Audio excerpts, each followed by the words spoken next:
زکوٰۃ کے اعتبار سے بھی شریعت اسلامی کی روح سے مال جو ہے وہ دو قسم کا ہے. جیسے زمین میں نے عرض کیا دو قسم کی ہے، خراجی عشری، ایسے ہی مال باطنی، اموال باطنی، اموال ظاہری. کسی شخص نے گھر میں کچھ پیسہ رکھا ہوا پس انداز کر کے، یہ اموال باطنی ہے.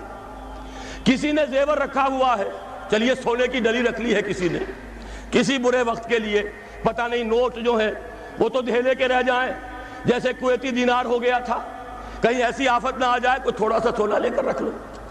یہ جو گھر میں چھپا ہوا مال ہے یہ اموال باطنی ہے. ان کی زکوٰۃ اسلامی ریاست نظام خلافت زبردستی نہیں لیتی، ورنہ تو گھر گھر جا کے جامع تلاشی کرنی پڑے گی، ٹرنک کھولنے ہوں گے، تکیے ادھیڑ کر دیکھنے ہوں گے کہیں کچھ رکھا ہوا تو نہیں ہے. اسلام کا نظام نظام فطرت ہے. اموال باطنہ میں آپ کو آزادی ہے، زکوٰۃ دیں جسے چاہیں دے دیں، آپ کا اور اپنے رب کا معاملہ ہے، وہاں حساب جا کے دے دیجیے گا.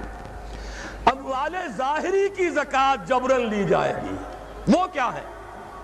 یہ مال ہے جو دکانوں میں ہے، اموال تجارت. یہ فیکٹریاں ہیں جن میں فنشڈ پروڈکٹ بھی ہے، خام مال بھی ہے. یہ بھیڑ بکریوں کے گلے ہیں، ہزار ہزار بھیڑیں اور ہزار ہزار بکریاں، اونٹوں کی قطاریں. یہ ہے جو ظاہر مال ہے، سامنے ہے، کہاں چھپا کر لے جائیں گے؟ گودام بھی ہے تو وہ گھر تو نہیں ہے، گودام کی تلاشی ہو سکتی ہے، دکان کا حساب لگایا جا سکتا ہے. فیکٹری کے اندر اس کی زمین، اس کی مشین، اس کے ٹولز ایگزمپٹ، اس پر زکوٰۃ نہیں ہے. لیکن جو بھی مال ہے اس میں وہ دو شکلوں میں ہوگا، یا خام مال ہے، کپڑا بنانے کا کارخانہ ہے تو دھاگا پڑا ہے اتنے کروڑ کا، تیار کپڑا ہے اتنے کروڑ کا، اس کا 2.5% دے دیجئے. مال ہے 5 لاکھ کا دکان کے اندر، 2.5% دے دیجئے. اموال ظاہرہ ہے. اور اس میں اس سے کوئی غرض نہیں کہ سال بھر میں آپ نے کچھ کمایا کہ گوایا. جب تک آپ نصاب کی حد سے اوپر ہیں، چاہے آپ کا اس سال میں آدھا مال گیا، 10 لاکھ کی مالیت تھی، اب آپ 5 لاکھ کے ہیں، لیکن 5 لاکھ پر بھی آپ کو 2.5% دینا ہے، چاہے کمایا ہو چاہے گوایا ہو. اور یہ ٹوٹل پر ہے، کسی اکاؤنٹنٹ کی ضرورت نہیں. جو تاریخ معین ہے جا کر دیکھیے کیا مال پڑا ہوا ہے، 2.5% حساب کر کے دے دیں. اتنی رقم آئے گی. ابھی جو کہہ رہے تھے جنرل صاحب کہ یہ نعرہ بھٹو نے لگایا، یہ بالکل وہی بات ہے جو علامہ اقبال نے فرمائی ہے.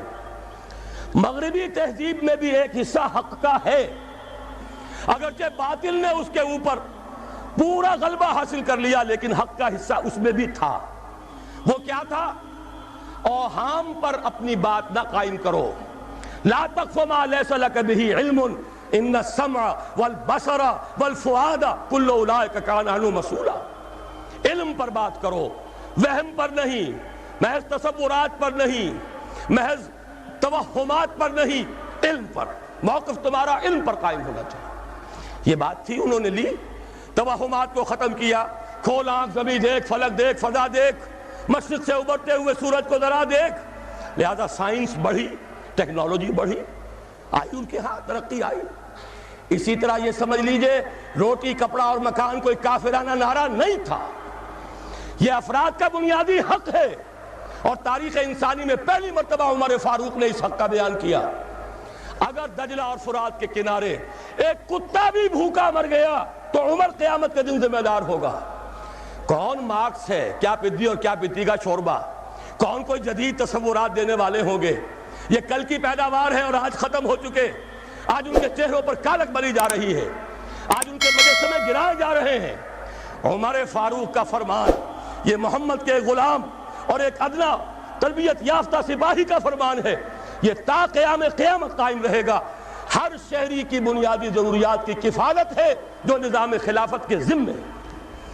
اور اس میں تو جیسا کہ میں نے عرض کیا، اس میں تو حضرت عمر نے مسلمان نہیں کہا،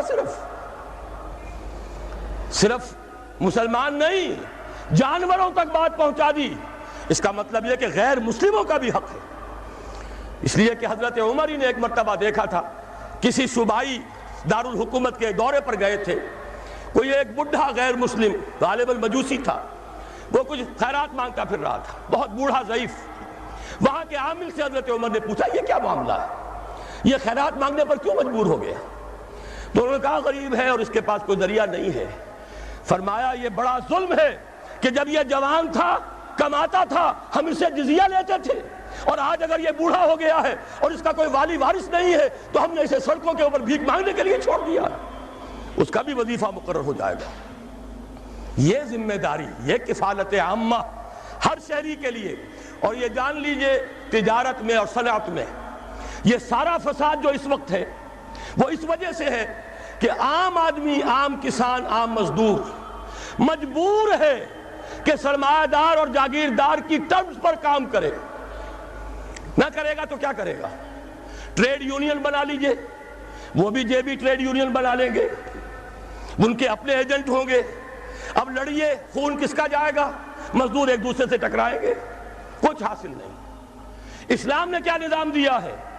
آپ غریب کو ضمانت دے دیجئے، اگر تمہیں صحیح ویج نہیں مل رہی، تمہیں صحیح مبادلہ نہیں مل رہا اپنی محنت کا، مت کام کرو، تمہیں بھوکا نہیں مرنے دیا جائے گا، تمہاری بنیادی ضروریات کی کفالت ریاست کرے گی۔